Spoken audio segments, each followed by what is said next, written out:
Coming up in this episode on Follow Him. Suddenly, the floodgates opened for more personal revelation between my Father in heaven and me, and understanding who I am, not just in the world, but in the eternities. What my relationship is to my Father in heaven as a creator, as someone who was created in his image. It changed everything.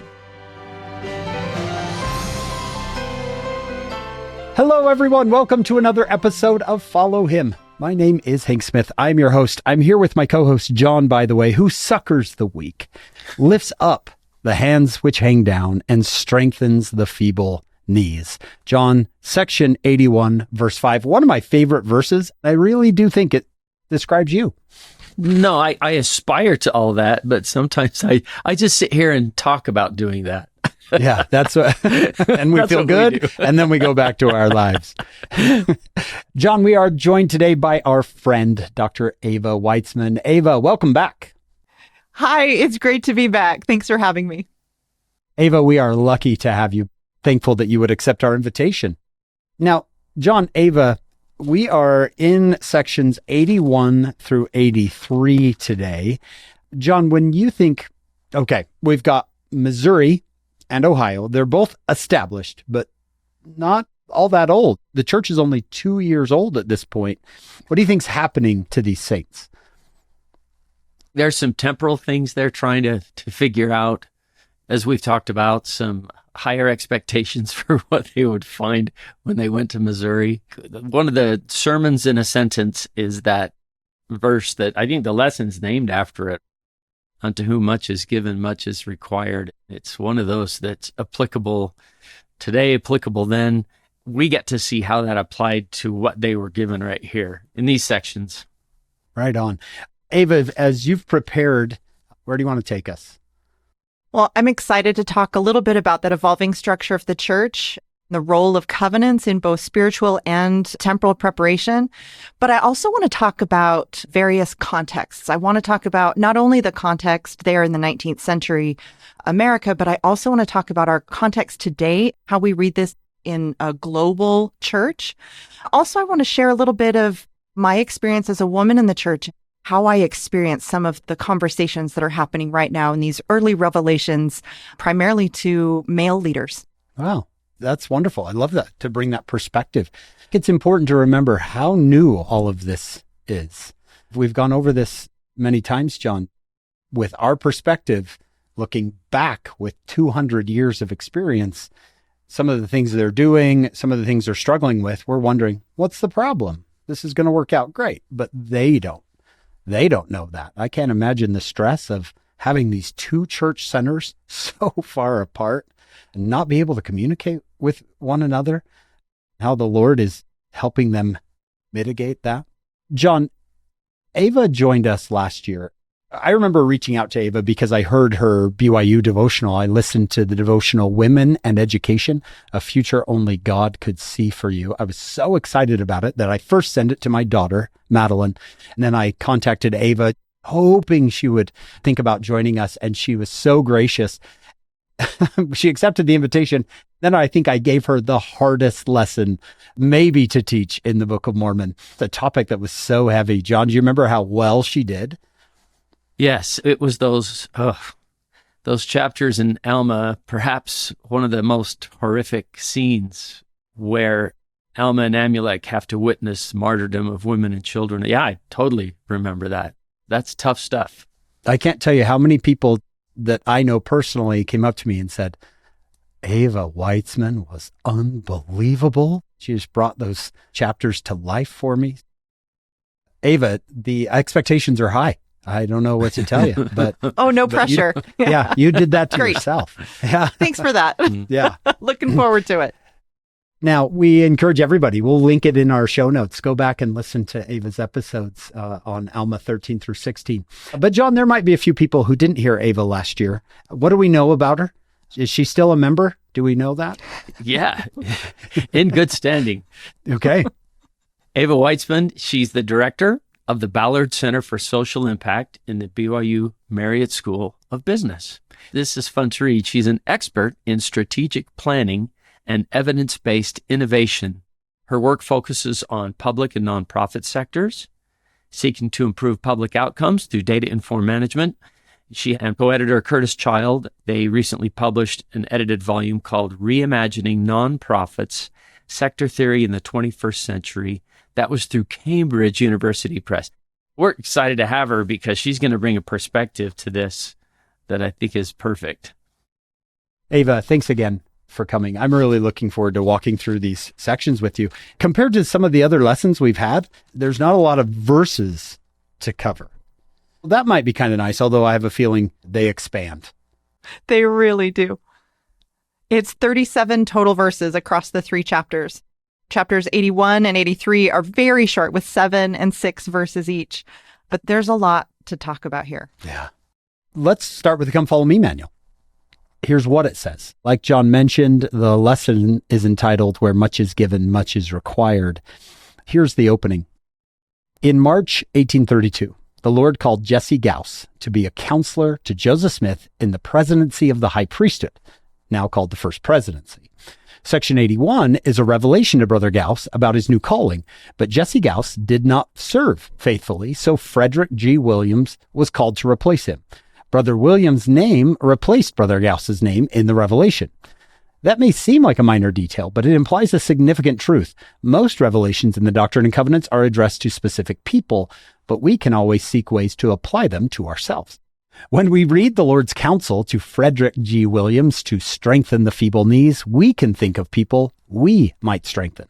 When we read the Lord's invitation to members of the United Firm to bind yourselves by this covenant, we can think of our own covenants. And we can read his promise, I am bound when you do what I say, as if he's speaking to us. We can do this because, as the Lord declared, what I say unto one, I say unto all. Eva, let's begin. How do you want to start? I think what you talked about, where in section 81, this was originally given to Jesse Gauss. When we read it, it's direction to someone else. One of the things I love to think about is the role of priesthood callings and the way that we put on and take off the priesthood authority to carry out certain roles. And that's actually part of what we've seen here. The calling was held by Jesse Gauss until it was no longer his to hold for reasons that really I dug into a little bit. There's not a ton of history there. And I know there's sort of this morbid curiosity about what happened there. We don't know a whole lot. We have some records of him interacting with his family. We know that he had come from a few different religious traditions before he joined the church. We know he didn't live a long life after this revelation was given, but we don't actually know more about him. What we do know is that this calling was then passed on to Frederick Williams. One of the things that this makes me think about is the mantle of a calling. And we often talk about that when we refer to a bishop. But I've also experienced that in roles that I've had in the church, where my setting apart in a role in the church gives me access to priesthood authority that is different from what I experienced in the rest of my life. That term mantle harkens back to Elijah and Elisha, this beautiful story in 2 Kings where Elijah is about to be carried off into heaven in a chariot of fire, which is like, may we all get carried off in a chariot of fire. But he takes his mantle, he strikes the waters, and they part for him and Elisha as they're walking. They're having this conversation in this transition of power. And then Elijah is carried off in this chariot of fire, but he leaves this mantle for Elisha. Elisha takes this mantle. Am I going to have powers like the prophet Elijah had? How am I going to be able to carry out this role that he had? And he took that same mantle, and he strikes the waters, and sure enough, they part.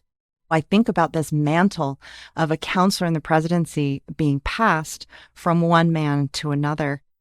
I may not have parted any waters by striking them with my coat, but I have experienced miracles that were very clearly because of the priesthood authority that I was operating under when I had those callings. Particularly, there was a time that I was serving as young women's president in my ward. there was this depth of vision that I had about the young women who were within my stewardship. I could see them in ways that I realized after I was released from the calling, that gift was withdrawn from me. It was part of the mantle of that calling. And it was weird because for several weeks, I felt like I was walking around and seeing everything in two dimensions, because this depth of spiritual knowledge about the people in my care had been removed. It had been given to someone else so that she could carry out that calling. I'm grateful for the reality of the priesthood, the access that we have to it when we carry out these callings. That's the first thing that I think about. I'm sure a lot of heads are nodding out there going, yeah, when I got released, it was like something went away inside. It's a bittersweet thing. I think I've told this story before, but when I was serving as an elders quorum president, I was working with a member of the quorum and was really making a lot of progress with him and some struggles he was having. Then I got released and he still wanted to chat, and it didn't happen. Wasn't there. Yeah, it wasn't there. I told him, I said, I don't know what's going on. I think you better go talk to the elders quorum president, who isn't me. It was a fascinating moment. I had no expectation that that power wouldn't be there. We were still friends and we could still talk, but I wasn't receiving all this, it felt like, help after that release. All of these are little witnesses of the reality of the priesthood of God.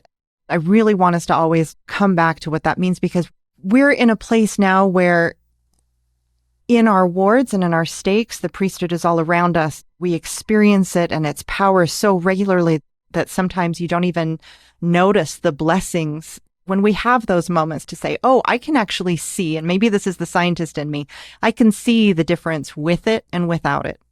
When I can draw that comparison, I think it's really useful to take that moment to witness that. In verse 2, there's this recognition of Joseph Smith and the keys of the kingdom that he has. It says, unto whom I have given the keys of the kingdom, which belong always under the presidency of the high priesthood. Again, this isn't about Joseph Smith, the man. This is about his office in the priesthood and his calling. Just a reminder that when we talk about the keys of the kingdom, referring back to Matthew 16:19, we're talking about the ability to bind on earth what is bound in heaven.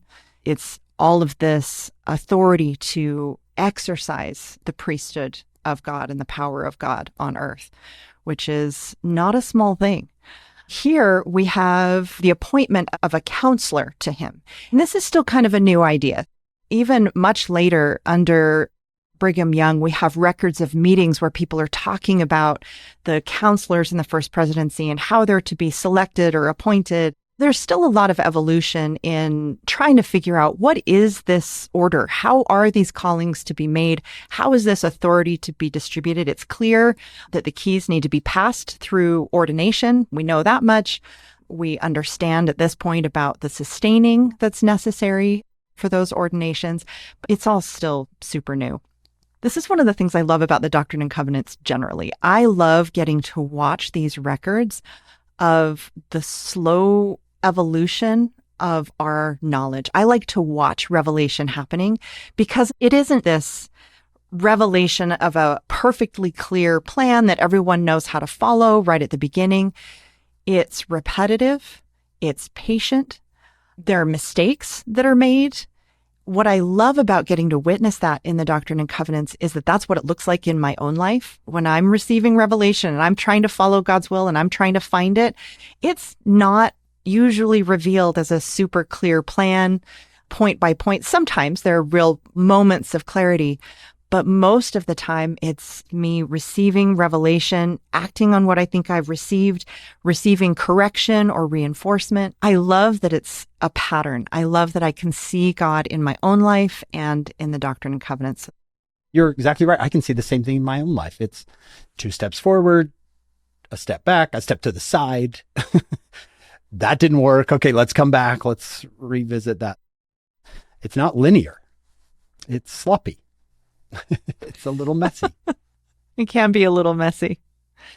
In verse 3, again, we're talking about Joseph Smith and his role as prophet. Therefore, verily I acknowledge him and will bless him, and also thee, inasmuch as thou art faithful in counsel in the office which I have appointed unto you. In prayer always, I love that, vocally and in thy heart, in public and in private, also in thy ministry and proclaiming the gospel in the land of the living and among thy brethren. I love that idea of faithful in counsel. That I love the pieces about being in prayer always, vocally and in your heart, public and private, also in prayer, in your ministry, in proclaiming the gospel. I think that's also beautiful. But I think one of the key pieces here is faithful in counsel.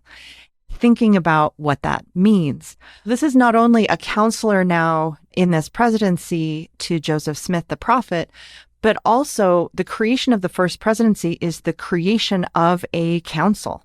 We learn that from basically this point on, that councils are an important part of how the church is governed. I don't know that we fully appreciate that this isn't just an organizational structure that gets the right people in the room to have a meeting. A council is different from a meeting. It serves a different role, and it actually has a different structure and purpose. We have a lot of material now in our church handbook of instructions about councils. And I feel like this is one of those places where we're living what it looks like in the D&C when we're trying to figure out what is this structure. In 1979, there are some really cool church-wide revelations about the creation of area councils and some new structures there. But even as recently as the last few years, we've had changes in how we are to engage in councils in Relief Society and Elders Quorum. This is a shift from prior approaches that were you're going to go and you're going to receive gospel instruction. The way that we've often thought about those meetings when we gather as men or as women in Elders Quorum and Relief Society. We've been invited to sit in council with one another. If you look at the handbook, it talks about spending the first several minutes after prayer in counsel with one another about the needs of the ward. That's in section 4 of the General Handbook of the Church. For anyone who's like super excited about checking out the handbook, I actually highly recommend it because there's a lot of material there about what that means and how to carry out a council. If you're in the electronic version of this, there's this little hyperlink to additional instruction about councils, but also about what that looks like in our lessons. I just want to read this part because I think it's really interesting. Sunday Elders Quorum and Relief Society meetings should include, this is now in the part after the 5-minute council, should include sufficient time for meaningful gospel instruction and discussion about recent General Conference messages.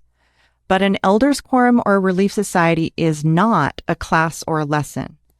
We have a work to do. We do more than just talk about that work. Rather, we sit in council and promote righteous action that will help us all progress along the covenant path. Well, that's from To Sit in Council, which is referenced in the General Handbook. So it's not the handbook itself, it's some additional instruction about that. What I get from that is that being faithful in counsel is not only instruction here to a counselor in the first presidency, but is actually part of this ongoing revelation about the nature of the church and our role in it as members. See that in particular in Relief Society and Elders Quorum, where not only are we supposed to sit in council formally for the first 5 minutes after the prayer, but then even during what we've traditionally thought of as the lesson, we are to be sitting in council about how to take action based on what we're learning in those classes. That's wonderful. They use the exact phrase, we have a work to do. I think about Moroni, God had a work for me to do. I think about the Aaronic priesthood quorum theme, I'm a beloved son of God, and he has a work for me to do. The work isn't hold meetings. The work of salvation, the way the new handbook articulates it, live, care, invite, unite, which is a great way to say it. Live the gospel of Jesus Christ, care for those in need, invite all to come to Christ, and unite families for eternity. That's what we counsel about. How do we move the work of salvation forward? Thank you for pointing that out. That's really beautiful. John, do you remember when Sister Reyna Aburto was with us? I believe it was last Easter. She taught us about the councils she sat in as a member of the General Relief Society presidency. It was spectacular to hear her stories. Do you remember she was sitting in a meeting? She kept apologizing to Elder Bednar for taking so much time. She said, I had a full page of notes and I just tried to do one or two things. I'm sorry. And do you remember Elder Bednar stopped her and said, Sister Aburto, you don't need to apologize. I want to hear everything you have to say. Do you remember? She said, okay. She gave it all. It was wonderful to hear how those councils worked. I remember what she said. She said, you're all bringing a piece of the revelation. Yeah.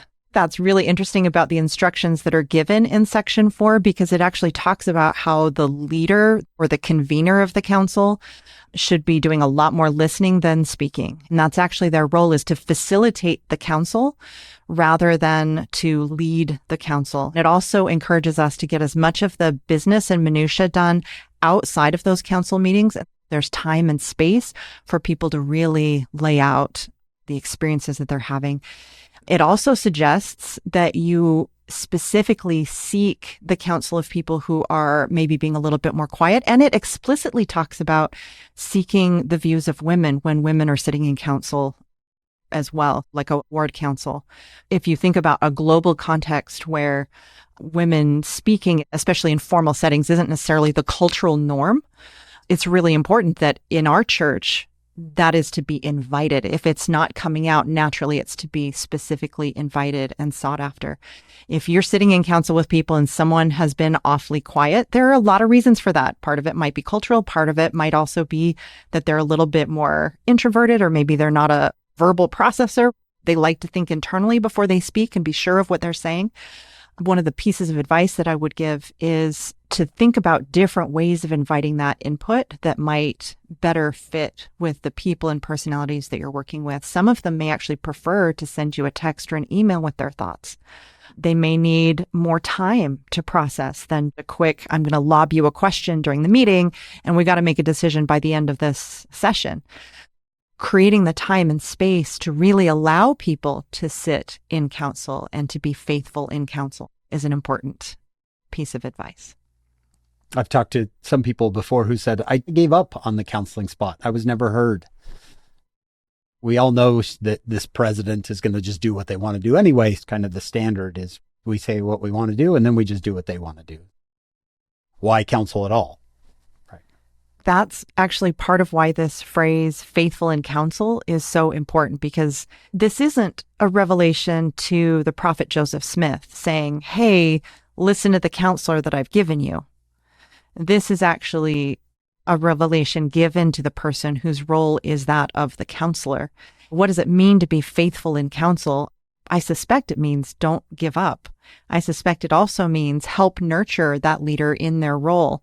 If it means pulling up the handbook, if it means pulling up one of the many training materials that we have on leading through councils, that may be helpful. I understand that not everybody is ready to learn every lesson right when it's convenient for us to have them understand it. But I do think that's one of the roles that we have, because each of us is going to have a turn to sit in some of those positions where we're the ones convening the meeting, making an ultimate call, reporting on what we've determined we're going to do in a larger council. That's the pattern typically. Don't we want to have people who are faithful in counsel to help us to fulfill the measure of that calling? Oftentimes that calling feels so big and so heavy. It's not all on your shoulders. Not only do you have Jesus Christ and the Spirit and the power and authority of the priesthood to help you carry out those roles, but you are also given by divine design counsels to be able to carry out that role. Thank you, Eva, for pointing out faithful in counsel. One thing I just want to say is that when we have a youth council or ward council or a stake youth council, we are modeling that. We are showing our young people how it's supposed to work. Let's not sacrifice relationships for efficiency in our councils. This can be a little bit scary for some leaders because you might show me something that I don't see. That's a good thing, but also it's hard to be shown things you don't see, especially about yourself. I gotta read this story. This talk is called Counseling with Our Councils from Elder Ballard. Recently, a bishop who was concerned about reverence in his ward expressed his concern to the members of the ward council and asked for their suggestions. Hesitatingly, the primary president raised her hand. Well, she said, One person consistently does a lot of enthusiastic visiting in the chapel just before and after sacrament meeting, and it can be pretty distracting. The bishop had not noticed anyone being especially noisy in the chapel, but he said he would like to talk to this offending party. He asked the sister who it was. She took a deep breath. "It's you, Bishop," she said. "I know you're just reaching out to people, and we all appreciate your desire to greet everyone who comes to the meeting, but when others see you moving around the chapel talking to people during the prelude music, they figure it's okay for them to do the same thing." When the others in the ward council nodded in agreement, can you imagine that moment of everyone's like, yeah, we've all seen it. All in except for you. favor. Yeah. It said the bishop thanked her and asked for recommendations. The council decided that the bishopric, including the bishop, should be in their places on the stand 5 minutes before sacrament meeting to set an example of reverence. During a follow-up discussion, the council members indicated unanimously that the simple plan had worked, that reverence in sacrament meeting had improved decidedly. Eva, how do I get to the point where I invite my counselors, if I'm a president, to show me things, maybe even about me, that I'm not seeing? Because that can be pretty vulnerable. It can be very vulnerable. I don't think the question is like, how do you get them to say it? Because I think if you invite it and they know you're sincere, they're ready to share with you things that you may not know about yourself. I think the question is really, how do you prepare yourself for that feedback with the humility that requires, the good humor that requires? That's probably some preparation that each of us should consider. Yeah. Even in marriage with children. Yeah. Yeah, those can be scary moments. It's also interesting to think about these councils where you've got all these people from a diversity of experiences and backgrounds who are hopefully, if they're being faithful in council, speaking their minds. We also know that we're to avoid contention. What if we disagree? Shouldn't we all do whatever the leader says so that we don't invite contention? Faithful in counsel does mean sometimes disagreements with the ultimate goal of finding God's will. Finding that means then being able to align with God's will. And then you become unanimous.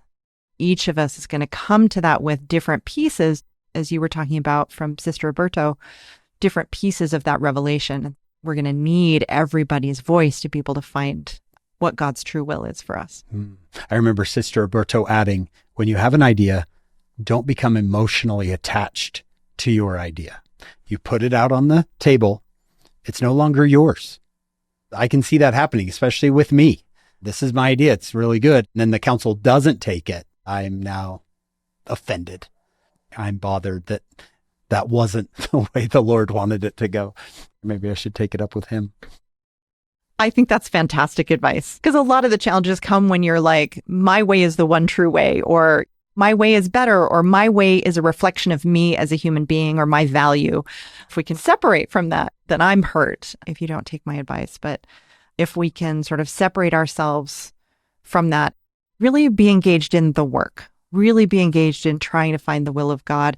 Councils need to use the tools that we have available to us to do that as well. Are we fasting together? Are we earnestly praying, not just to open the meeting, but praying to seek the guidance and the will of God? Is it clear what we're counseling about in our meetings? Sometimes these are sort of a rundown of the ward calendar for the week, and that can be done in an email. What we need each other for is to talk about and counsel about the well-being of the people in our wards. When you are focused on that, when you're focused on the work, the personal ideas are easier to separate from ourselves, because what we care about is whether we're getting to the well-being of the people in our care. Yeah. Wonderful. When I was a bishop, we called it virtual ward council. Things that were calendaring, we were constantly in a group text, texting each other. Our goal was so that when we actually are sitting in council together, we can talk about, as Eva has put it, the work. We can talk about people, how they're doing. It's important for us to remember that these are councils, not meetings. Sometimes when we think in terms of meetings, we think about the efficiency of those meetings, and that means something. It means getting through a lot of material very quickly. Councils have a different standard. I don't think councils are about efficiency in that sense. I think councils are about gaining the richness of the experience that's in the room and the richness of the revelation that's in the room as each individual person is bringing their insight and their revelation that they've received through the Spirit as an offering. The focus is on the people and the work. So an efficient meeting is different from an effective council. We sit in meetings all the time. It's how businesses run, it's how nonprofits run, it's how governments run. Efficiency is quick decision making, but what we're looking for is holy decision making. It's different. Yeah. I just had never even noticed that. Something that's been there the entire time. Ward council versus sacrament meeting. Two different things. What should we do next, Eva? I lead the Ballard Center for Social Impact. Our catchphrase is do good better. When I see in verse 4, in doing these things thou wilt do the greatest good unto thy fellow beings, my ears perk up, because that's what we're all about. We want to serve. We want to do the best possible thing. When I even think about my service in government, nonprofit organizations, what we're trying to do is this. It's the greatest good for our fellow beings. That's the goal of all of that. When the Lord says, in doing these things, thou wilt do the greatest good unto thy fellow beings, again, I pay attention. And then also will promote the glory of him who is our Lord. Again, verse 4 is like, pay attention. What is going on here? We're about to get a formula for doing the greatest good. That leads us right into verse 5. Wherefore be faithful, stand in the office which I have appointed unto you, succor the weak, lift up the hands which hang down, and strengthen the feeble knees. This is a description of what the greatest good is. I want to draw that out for a minute because we're going to talk in a minute about the United Firm. We're going to talk about some of the business holdings of the church at the time, some of the operational things and temporal things that the church is carrying out. We have a lot of institutions in the world right now. We have governments, we have businesses. We have a lot of different goals that those things have. Maybe you're creating a peaceful citizenry that can operate effectively. Governments help with that. Maybe you are in a business. Ostensibly, a business is intended to create profit. We generate wealth, we distribute wealth through these things. But those things are not the greatest good. That's not what our goal is here. That's not what this institution is built for. This institution is built to succor the weak, to lift up the hands which hang down and strengthen the feeble knees. In verse 4, when it talks about doing the greatest good, and then it talks about promoting the glory of him who is your God, let's remember that in Moses 139, we learn, this is my work and my glory, to bring to pass the immortality and eternal life of man. What is that glory? Again, it's the well-being of each of us, our families, our neighbors, and everyone in our communities. So I want to make sure that we keep that front and center, even as we move into the United Firm, which we'll quickly learn, even though it's addressing some of the temporal holdings of the church, we'll quickly learn that it's all about this. It's all about serving one another. I want to step back for a minute and I want to think about the cultural context that this is being spoken in. If you were to walk around early 19th century America and say, whose job is it to succor the weak, lift up the hands which hang down, and strengthen the feeble knees? You might have people who say, oh, it's church's responsibility. But if you drill down, more specifically, where you would land is that this was traditionally the work of women. It was women who were creating what they called benevolent societies, where they would get together and they would do service. Even in a church context, you would hear a sermon on Sunday about how we need to be serving people and caring for the poor. And the people who were typically executing on that call were the women. In many ways, this is revolutionary in that it is inviting men into this work of care. This work of taking care of people who are vulnerable or weak or ill. It might include children. That's really interesting, and it's not a one-off. We're going to see this over and over and over again, that the work of the priesthood is both the work of salvation and this work of care. That is worth noting because it is so different from most default systems in the world. And the fact that it is centered on not just the work of care, but the role of men in the work of care is unquestionably revolutionary at this point. That's not something you would know without the context. Yeah. This was women's work. But the way that it's talked about here is actually focused specifically on priesthood duties, priesthood responsibilities, priesthood callings. We often talk about the work of salvation as the work of the priesthood. That is obviously deeply true. There have been in recent years, as more information has come out about the holdings of the church, speaking of the United Firm, which we're going to talk about in section 82, but the holdings of the church and the wealth of the church, some of that information has been made more public, and there's been a little bit of public discussion about that. One of the critiques or questions that people often have is, why does the church have all of this wealth? Why are they not doing more humanitarian work with it? When they have all this money, they could be doing so much more good in the world if they would just spend all of that wealth. I love Sharon Eubanks' response to that. She, of course, is the Director of Humanitarian Services for the Church of Jesus Christ of Latter-day Saints. She said this in several venues, but one venue where it's beautifully recorded is a devotional that she gave at BYU, Idaho. And she says, "I'm occasionally asked, why doesn't the church spend more money on humanitarian work? Why doesn't it stop building expensive temples and focus its resources on relieving the poor?" She says this is a legitimate question for the Church of Jesus Christ. Like, she doesn't criticize the question. She's like, that is a fair question. Here I am, the leader of our humanitarian efforts. Let's talk about this for a minute. She goes on to say, but is it money that solves society's ills? The world has poured $2 trillion into addressing chronic issues in Africa. Why isn't the situation better? Because money isn't really the issue.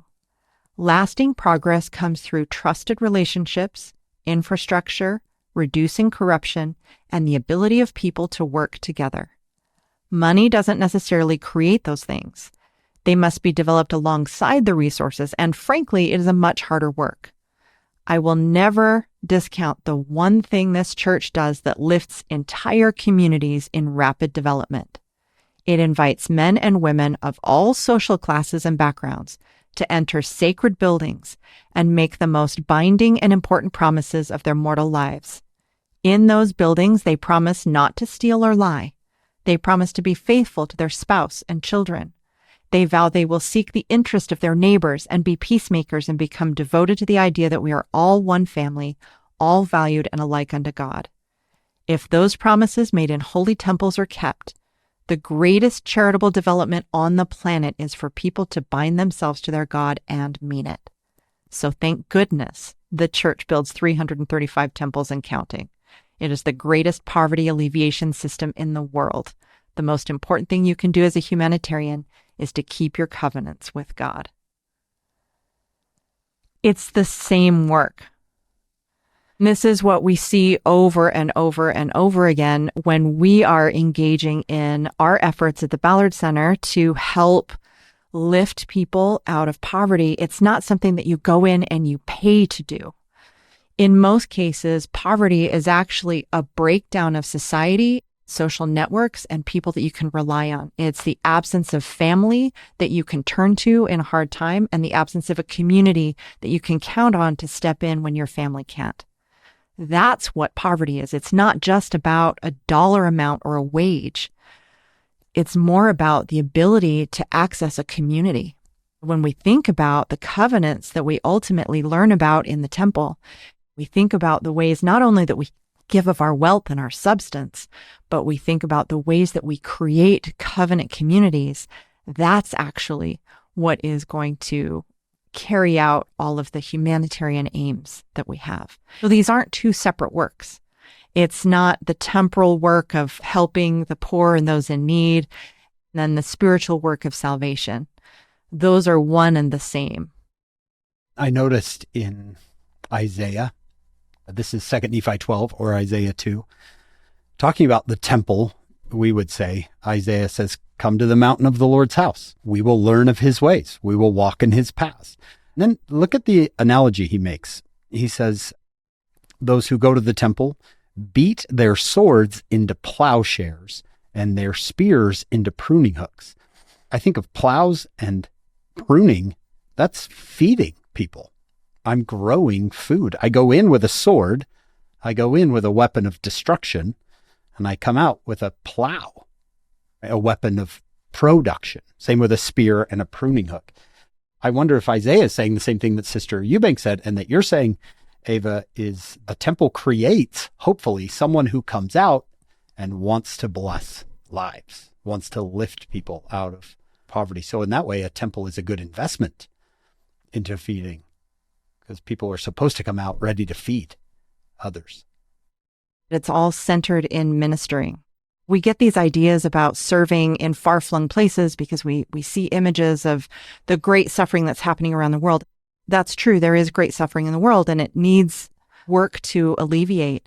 We encourage our students to actually start in their own network, to identify the people that they know and love and care about who are struggling with something, to minister to them through service, to learn from them what the challenges are that they're experiencing. That's actually where we start. I mean, I can talk about some of the work that we're doing, testing water samples in Bolivia, or testing out different programs with people who are experiencing homelessness in our own neighborhood of Provo.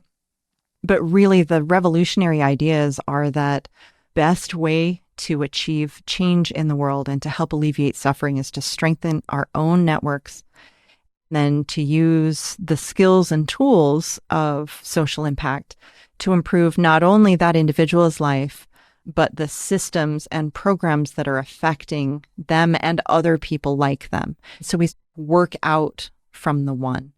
If everybody did that, if everyone really understood the power of ministering to alleviate world hunger and poverty and war, we would not be donating huge amounts of money to organizations that we're hoping will do something in a place that we're not connected with. What we would do is we would make sure that we are connected with people, that we are loving people, that we are in the work with them, allowing them to tell us what they need and build these solutions around them.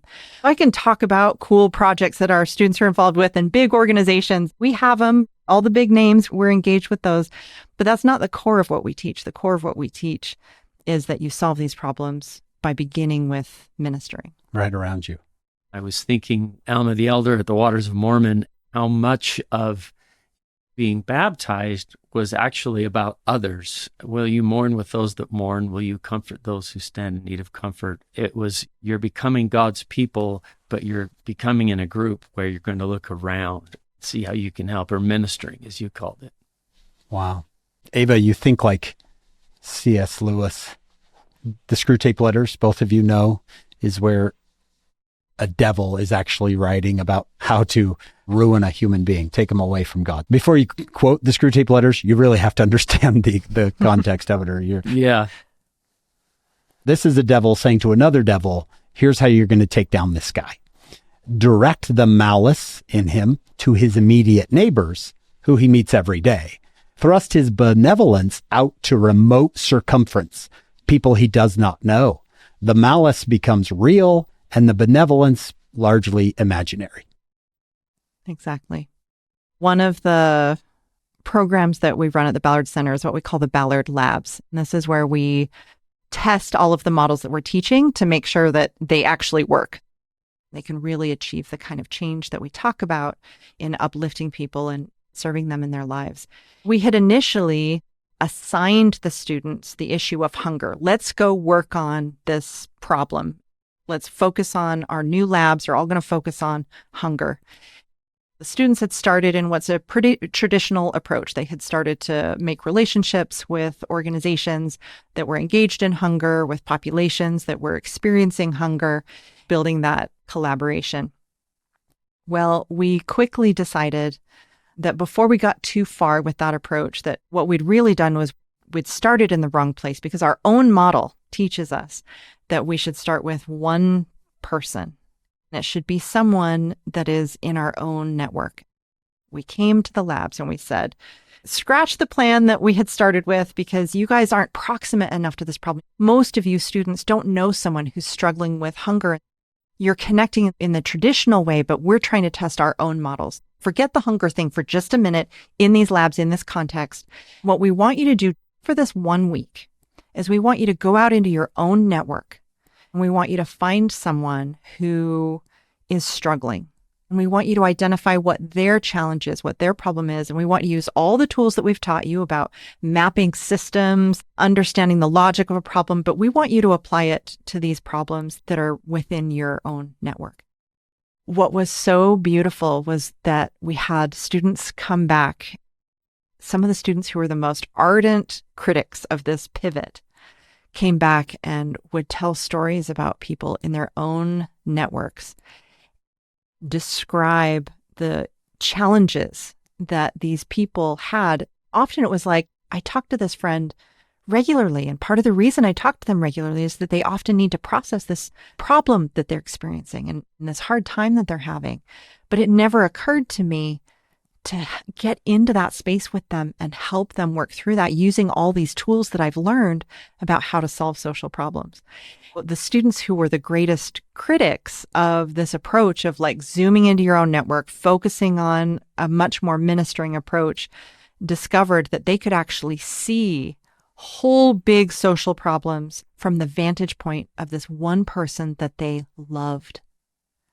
Because they loved this person, they saw the entire problem from a different perspective, one that allowed them not to just come in, say, here's how you should solve your problem, but to co-create with that person because they have that relationship of care and that relationship of love, where now there's agency involved and the person is helping to solve their own problem, but with the perspective of there are other people who are experiencing this problem as well.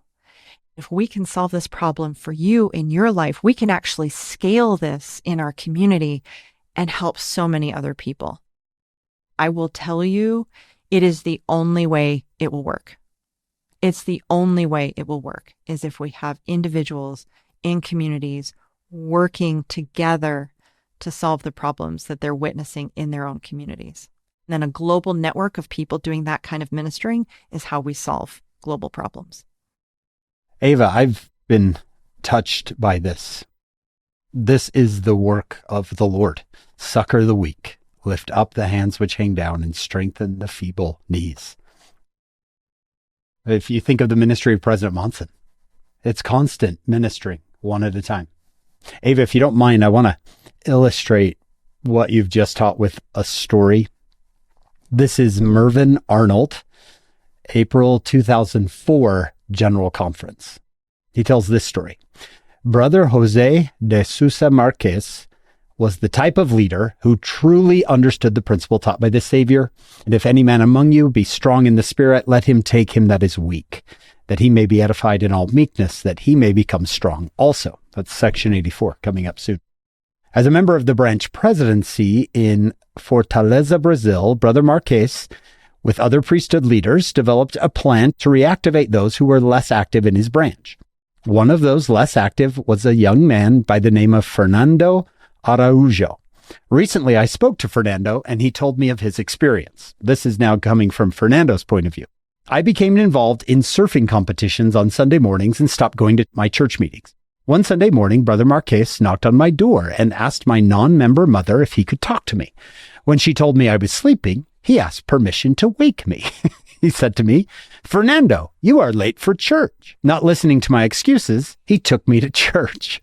The next Sunday, the same thing happened. So on the third Sunday, I decided to leave early to avoid him. As I opened the gate, I found him sitting on his car, reading the scriptures. When he saw me, he said, "Good, you are up early. Today we will go find another young man." I appealed to my agency, but he said, "We can talk about that later." After 8 Sundays, I could not get rid of him, so I decided to sleep at a friend's house. I was at the beach the next morning when I saw a man dressed in a suit and tie walking toward me. When I saw that it was Brother Marquez, I ran into the water. All of a sudden, I felt someone's hand on my shoulder. It was Brother Marquez in water up to his chest. He's got a shirt and tie on. He took me by the hand and said, "You are late. Let's go." When I argued that I didn't have any clothes to wear, he replied, "They are in the car." That day, as we walked out of the ocean, I was touched by Brother Marquet's sincere love and worry for me. He truly understood the Savior's words, "I will seek that which is lost and bring again that which was driven away, will bind up that which is broken and strengthen that which is sick." Brother Marquez didn't just give me a ride to church. The Corps made sure I remained active. They planned activities that made me feel needed and wanted, and I received a calling, and the Corps members became my friends. Okay, this is back to Elder Arnold. Following his reactivation, Brother Arujo went on a full-time mission, served as a bishop, stake president, mission president, and regional representative. Wow. His widowed mother, 3 sisters, and several cousins have also entered the waters of baptism. I don't think we are condoning the idea of hunting down people, but let the Spirit guide you as you minister one by one. You can definitely feel his love in that story. Yeah. Eva, we've had you for a while now, and we said these are short sections, and we haven't lived up to that. What do we do next? That was verse 5. One thing before we leave section 81, I want to draw our attention to verse 7. This is a setting apart. Someone's receiving a calling and they're being set apart. This blessing ends with, "These are the words of Alpha and Omega." That to me is a real connection with other times when the Lord invokes his role as the author and finisher of the work. That's not a normal thing that I hear when I've just been set apart. The context that brings in, if you look at all the other places where he talks about himself as Alpha and Omega, this is commissioning prophets. This is establishing Zion. This is warning of judgment. This is offering salvation. Those are the kinds of contexts when he invokes that particular set of names. That invites us to look back at those 7 verses one more time and say, what are the big concepts that the Lord is actually sharing with us here, given that he's invoking this name? He's revealed the purpose of this calling. He's invited his people to be faithful in counsel.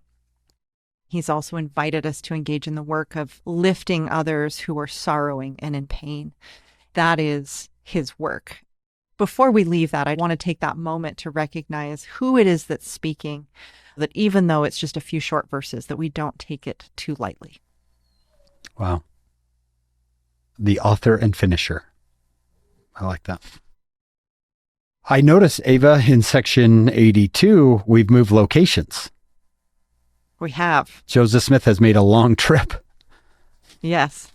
And the saints are really spread across 2 areas now. And this is where we start to hear the metaphor of the stakes of Zion. You've sort of got Zion in Jackson County. Now you've got Kirtland, Ohio, which is starting to be recognized as one of the stakes of Zion. We talk about stakes all the time now. This seems totally normal. But again, the church is brand new. This is a reference to the idea of Zion being a tent, and these stakes being these outer ends as the tent expands, also giving some structure to that tent. We're across these different geographic locations. Also, the church at this point has several different holdings. They have mercantile operations, publishing operations. Increasingly, they're receiving donations to care for the poor. They have land purchases and storehouses. There's all kinds of stuff at this point that the church owns. In section 82, we're going to see the united firm take shape. That term firm has real economic connotation, sort of legalistic, the idea that we're creating essentially a business to house all of these temporal goods that the church owns.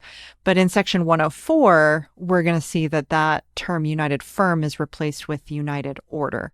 What's being revealed here isn't a mundane set of business instructions and legal instructions. What's being revealed here is actually information about the order of God, the way that we want our temporal affairs to be managed in Zion. This is among the beginnings of this. It's not the very beginnings of it, but it's very early in this process.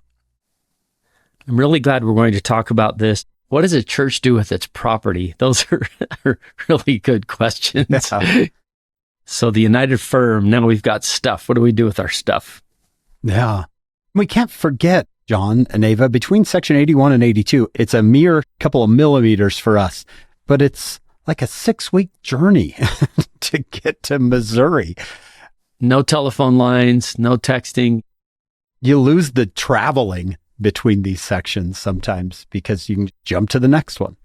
Yeah, it's a whole epic journey that these families are embroiled in as they try to both create and receive revelation and create the church and its structure, but they're also constantly under attack. They're being instructed in really specific ways, buy this, don't buy that, transfer this property here. But then in other ways, it's unclear what's the purpose of all of this. Heavenly Father, it's clear you've directed us to acquire these things. Why? What do we do with it?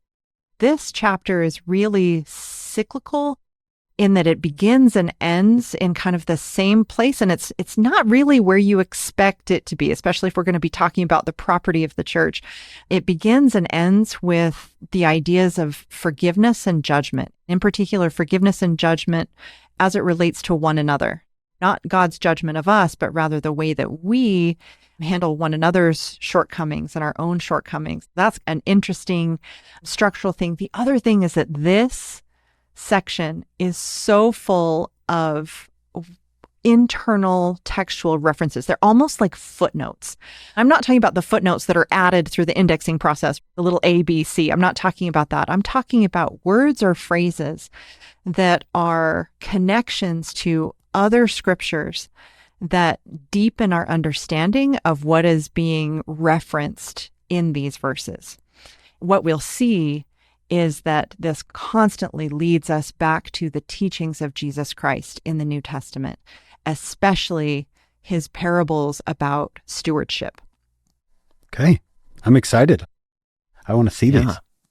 All right, we begin in verse 1.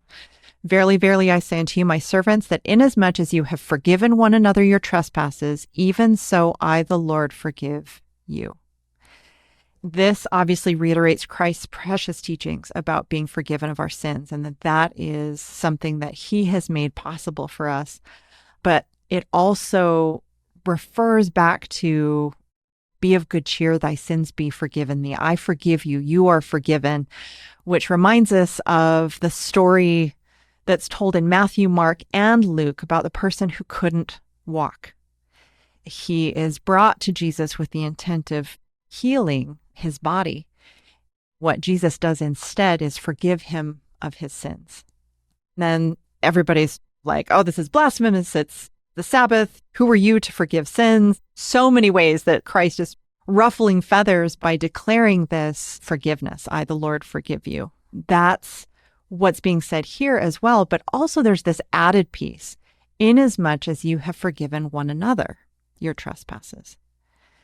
This isn't necessarily explicit here, but this and a couple of verses down, it reminds me also of the woman taken in adultery who is brought in judgment by her community, basically, and they're all surrounding her and they want to know what Jesus is going to do. We have evidence that she has sinned. What are you going to do? They're all pointing fingers at her. And of course, he says, essentially, which of you is free of sin? I'll let you engage the punishment, which for that sin was being stoned. You can throw the first stone if you're free of sin. And of course, everyone recognizes that they're not perfect. And they leave. He looks at her and he says, where are your accusers? Go thy way and sin no more. And we're going to see that phrase come up in a couple of verses as well. Go thy way and sin no more. But this idea of the relationship between forgiveness of others and letting go of judgment, recognizing that judgment is not ours, it is the Lord's, is an important groundwork that he's setting right from verse 1. Inasmuch as you've forgiven one another your trespasses, even so I, the Lord, forgive you. I want to remind us that forgiveness isn't about absolving the other person. It doesn't mean that the harm hasn't occurred, and it doesn't mean that it's okay that we were hurt. But it's about us cleansing our own vessel through forgiveness. We're going to talk a little bit about consecration, and ultimately that is an important part of the temple. There's this moment in the temple when we have the opportunity to pray for others whose names have been listed on the prayer rolls. You can go on the church website and you can learn about the prayer rolls of the church where people can list and submit names. You can do it electronically. You can also do it inside the temple. You write down people's names that you're concerned about or that you want prayed for. On the church website, it actually says, as members participate in temple ordinances, they come together in a prayer circle and unite their faith in behalf of those individuals. There's this moment in the temple when you're preparing to participate in one of these prayer circles, to pray for these people in need who've been listed on the rolls of the church, often by their family members or their friends or their community members. There's this moment where you really have to check in with yourself and say, am I bearing any grudges against anyone else who might be praying here in this circle with me? Is my heart clear? I actually have started to think about this for myself. Am I prayer circle clear? Where there's something between me and another person that either I need to talk with them and resolve it, or I need to find forgiveness in my heart. Usually it's both. It always involves some level of forgiveness and letting go. That is what's being invited here at the beginning of this set of cyclical verses that, as we'll see, actually centers on the idea of consecration, which is one of the highest covenants that we make in the temple. It's so interesting that we start there with cleaning our own vessel through forgiveness. That's the first thing, is forgiveness of others. Eva, I love prayer circle clear. John, you might have to help me here, but I think that comes almost straight out of the Sermon on the Mount, where the Lord says, if you come up to the temple and you're going to give an offering, but there you remember that you have some bad feelings between you and someone, he said, leave that. Go get reconciled. Yeah. Go reconcile with thy brother and then come back and offer thy gift. We have it from Jesus and from Eva. Two witnesses. Yeah. Two witnesses of being prayer circle clear. I love it. It does have echoes too of D&C 64. I, the Lord, will forgive whom I will forgive, but of you it's required to forgive all men.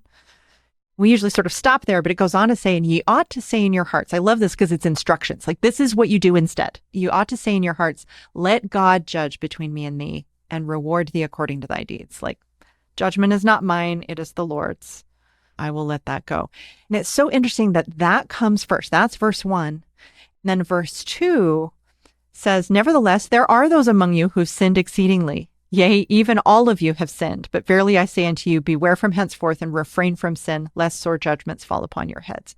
First, you're forgiving. That's part of the cleansing. But then also, obviously, you need to also focus on yourself and being free of sin. Work that out with the Lord and make sure that you're clean.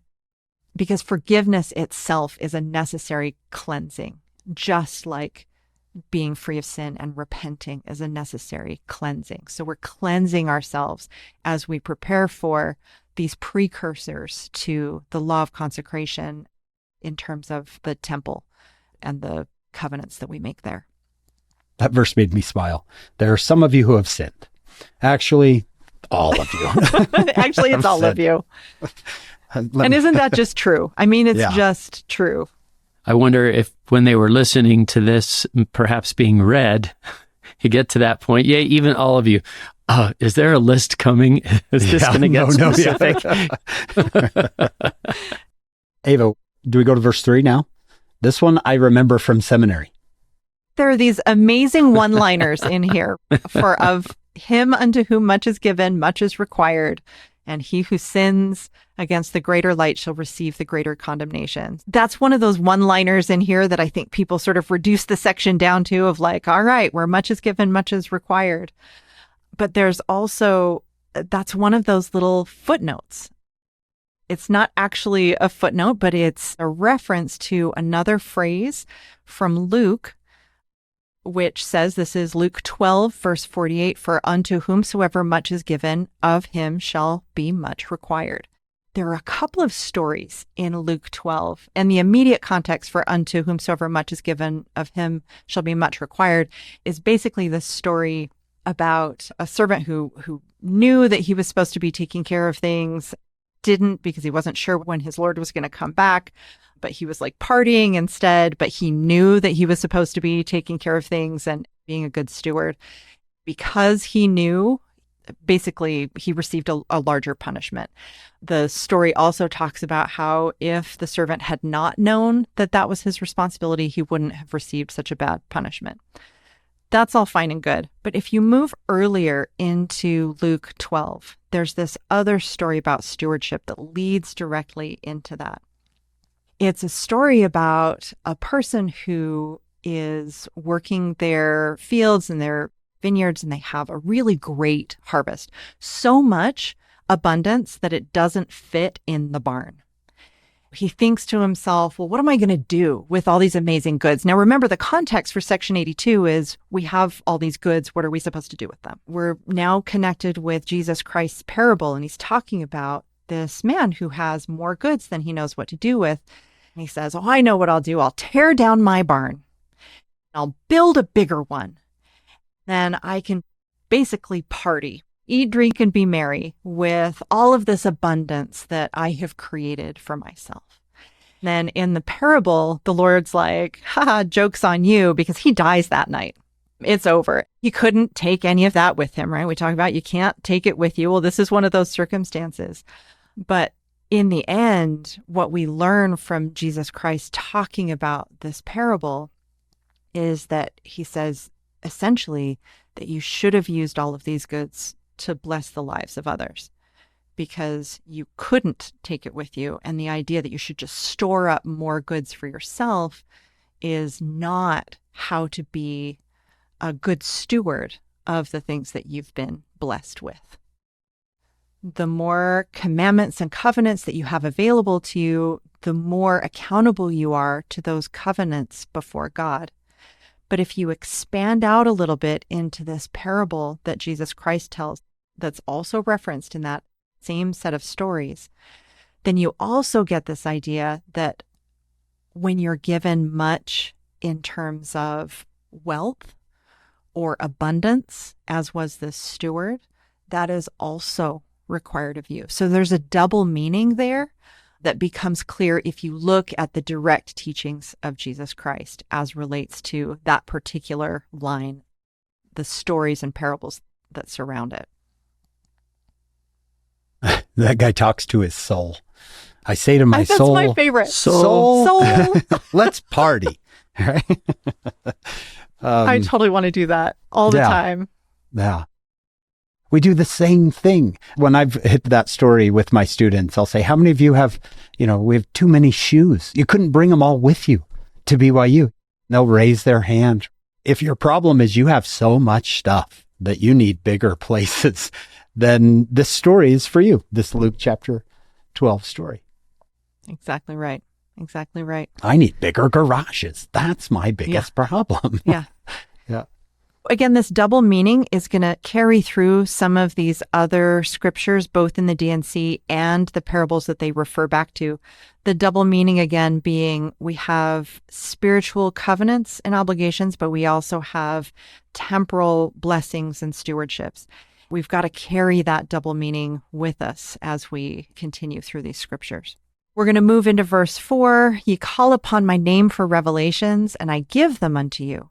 And inasmuch as ye keep not my sayings which I give unto you, ye become transgressors, and justice and judgment are the penalty which is affixed unto my law. This is referring back to what we just talked about in verse 3, where it's like, you have asked me for these new commandments, these new covenants. You want this revelation. You've asked for it.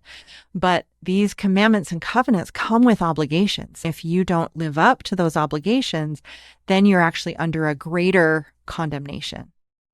I don't know a single person who doesn't have big questions about the gospel or how it works or why things are one way instead of another way, or whether this is a temporary way that the church is going to operate or a forever way that the church is going to operate. There are all kinds of questions that we have, and often we're asking for more revelation. There's an invitation here in verse 4 to really recognize the revelations that we've already received, to treasure them, to understand them and live them fully before we are ready to receive additional revelations. I've sometimes wondered when I've asked the Lord a question if he's saying, "Do you sure you want the answer to this? Because you call upon my name for revelation, I will give it to you. But if you don't follow through, there's penalties affixed to the law."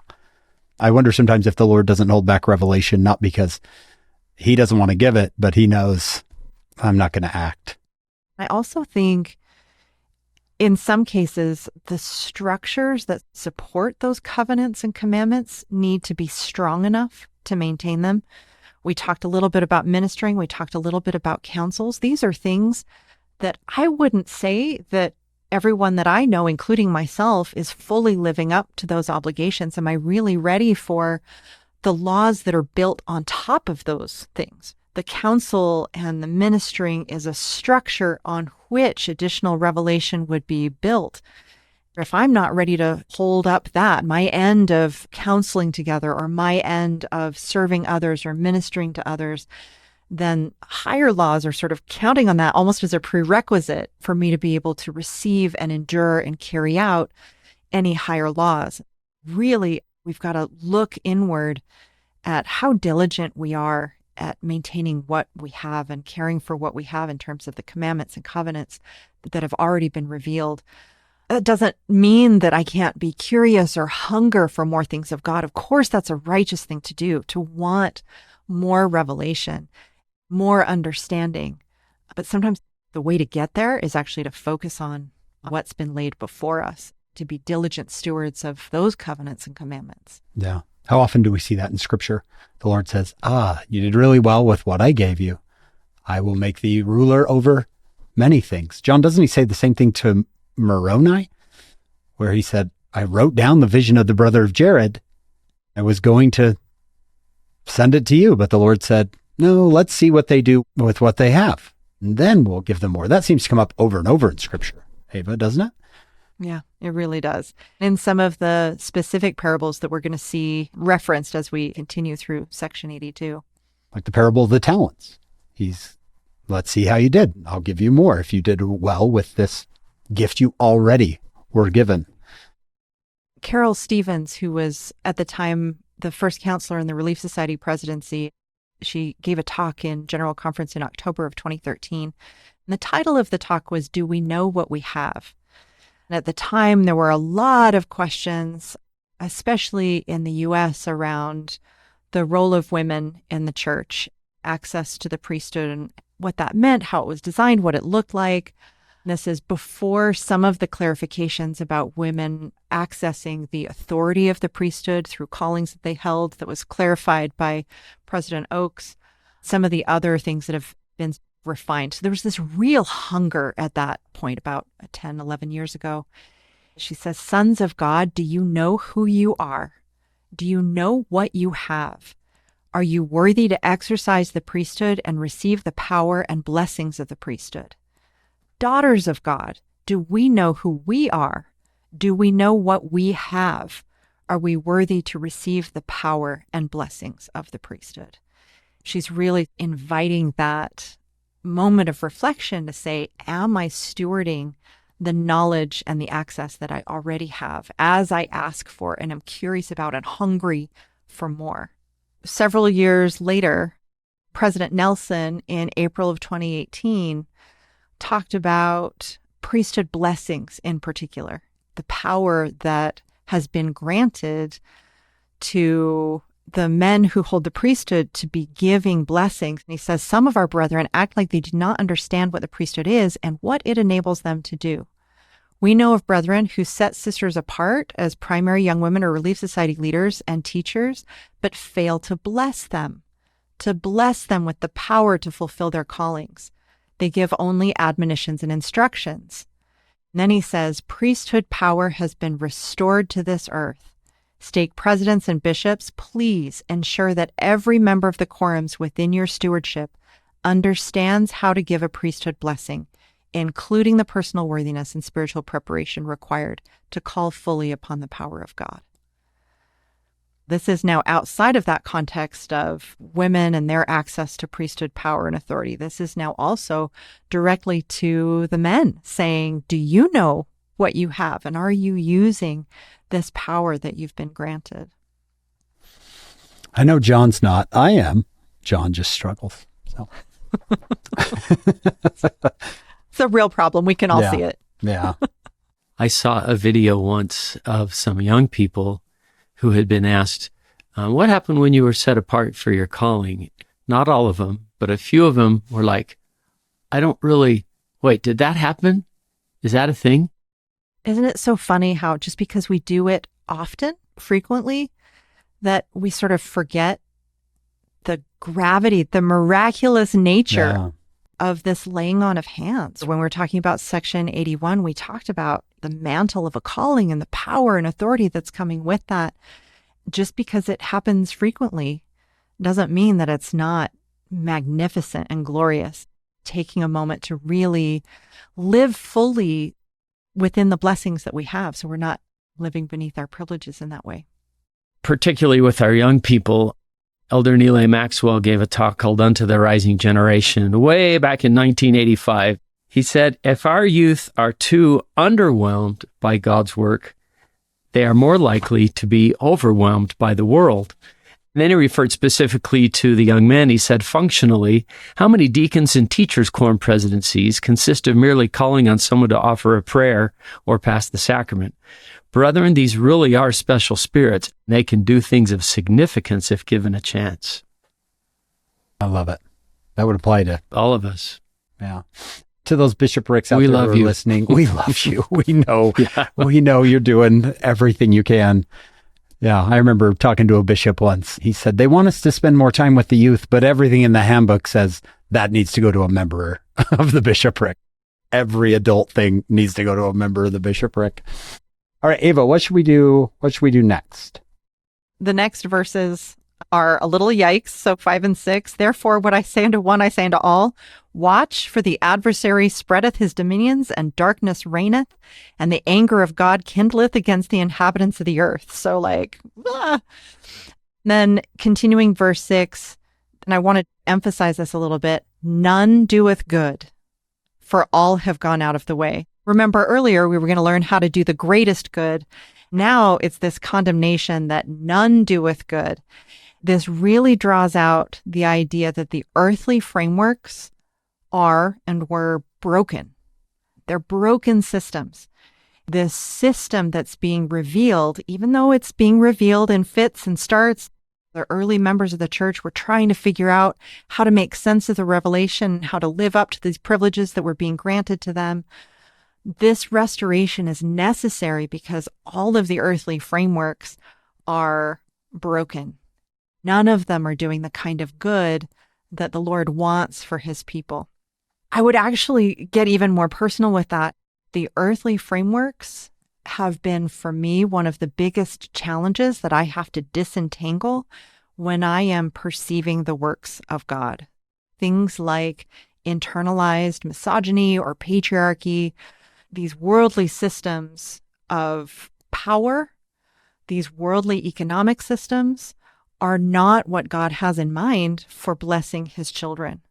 Sometimes we take these other systems, these other programs, whether it's politics, whether it's economics, whether it's other social systems, and we interpret what the Lord is saying using these lenses that we've inherited from the world. And I think we need to be really careful because none doeth good, for all have gone out of the way. And it sort of has echoes of that, choose none of them. None of these systems are the ideal consecrated system that the Lord is trying so hard to reveal to his church. He's still trying to reveal that to this day to us and help us grow into this system that he's trying to teach us. These other systems are going to shape the way that we perceive the Word of God and the practices that we're engaged in. Pulling out those other frameworks, setting them aside and being able to really take God at his word, really understand what he's trying to teach us is important. For me in particular, I've had so many questions throughout my life about my role in the priesthood of God. I remember being a 12-year-old sitting in the pews and watching the boys that I'd grown up with passing the sacrament, being ordained to these offices in the priesthood. I remember the moment that I realized that that was not something that I was going to do.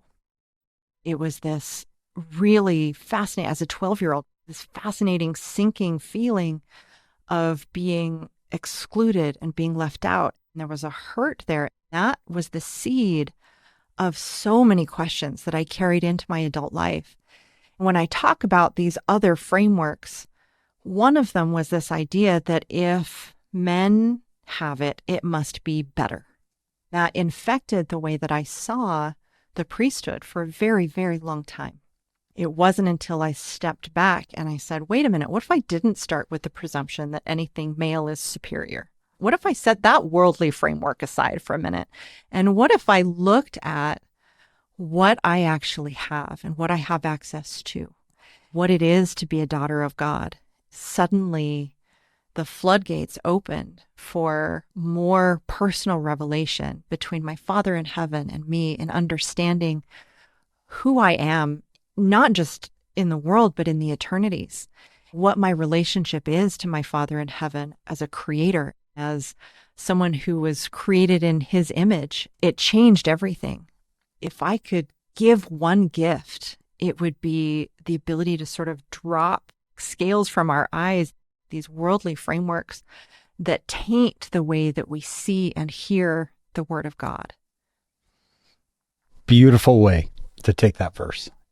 Beautifully said. Coming up in part 2 of this episode.